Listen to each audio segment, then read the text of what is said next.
Executive Director, Shirley Peterson. Thanks for joining me, Shirley. Thank you for coming. Now, can you start out by giving our viewers a little idea of your background, your history? Well, first of all, I'm a retired public health nurse right here working in the Cadillac area. And since retirement, I've become the director of Healing Private Wounds, which is a nonprofit, all-volunteer organization. And what is the goal of this organization?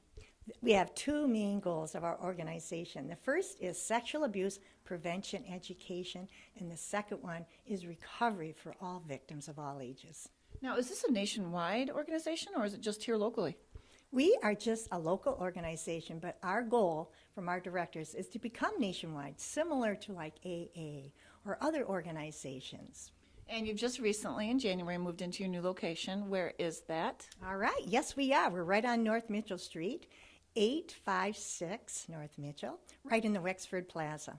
Now, I understand that all the work that was done in here and all the work in general is staffed by volunteers. That's right. We are an all-volunteer organization, and all of our remodeling that we did here was all done by volunteers. And I'm just so grateful for them. They have just an important part of making this work as anybody else. Now, in what different ways do you help people? All right. We help people. We provide many different programs. First of all, we do recovery programs, go into the schools to teach children about sexual abuse. Last year we talked to over 3,000. We give children tools on how to protect themselves and tell them we're supposed to talk about sexual abuse if they are touched inappropriately. The second thing we do is we provide recovery groups from people of all ages. We also have book studies. Maybe someone doesn't want to go to a recovery group, but you know they like to read. We offer a lending library here. People can come on in and pick out a book that they like that might help them on their journey. We also have a program for parents. It's called PUP, Parents Who Understand Pain. These are for parents whose children have experienced sexual abuse and they need some help here, you know, and how do I get past this? Parents feel just horrible this happened to them. What can I do to help my child heal? Now, we were talking earlier and you made a good point that everyone heals differently.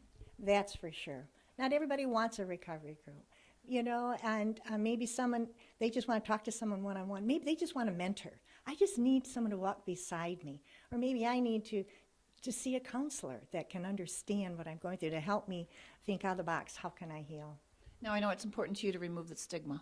Absolutely. I think this is one of the things that stops healing for people. There's such a stigma to sexual abuse. People, the shame is tremendous. They don't want to talk about it. But we tell people in our recovery groups that the shame they experience is borrowed shame.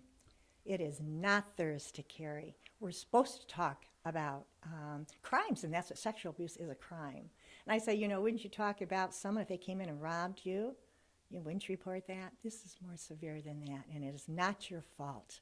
You need to talk about it, understand the ramifications of sexual abuse, and how it really weakens us and destroys our self-worth.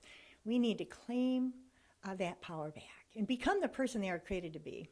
Now, I know that you got an anonymous grant or anonymous donation to be able to open this, yes. And we should mention that it is a nonprofit. We are a nonprofit organization. We're so thankful for our donor here. Like I said before, we met in people's homes, or we'll have at the coffee shop, and the United Methodist Church was gracious to let us have our recovery groups there. But when this person came into our life, he provided the funds so that we can open Healing Private Wounds, have a Healing Private Wounds Center right here on Main Street, and so thankful for that. Now let's talk about volunteers. I know you said you have about 30 of them. Yes. They don't necessarily have to be a victim. No, not at all. Half of our volunteers are survivors, and the other half are just passionate about our mission to help victims heal and to stop sexual abuse crimes. So if there's anybody in our audience here that would like to join us, we welcome you. Just call the center, and we'll put you to work. Our center is open right now 5 days a week from 10 to 6 o'clock. Our volunteers will volunteer maybe a shift to sit at the center from 10 to 2 or 2 to 6. And we just welcome anyone that comes in here. Give us contact information. Oh, yes. All right. Let me tell you, I have our flyer here. We have tons of flyers and material here for you.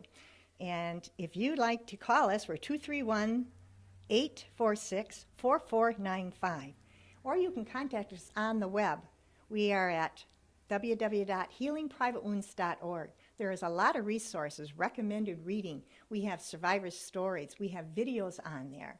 So maybe that's the place where you may want to start. And then you can just email us at office@healingprivatewounds, and we will respond back to you and help you in any way that we can. Thanks a lot, Shirley. You're welcome. Thank you for coming to the center. Come again. Paula Jasper, -26, downtown Cadillac.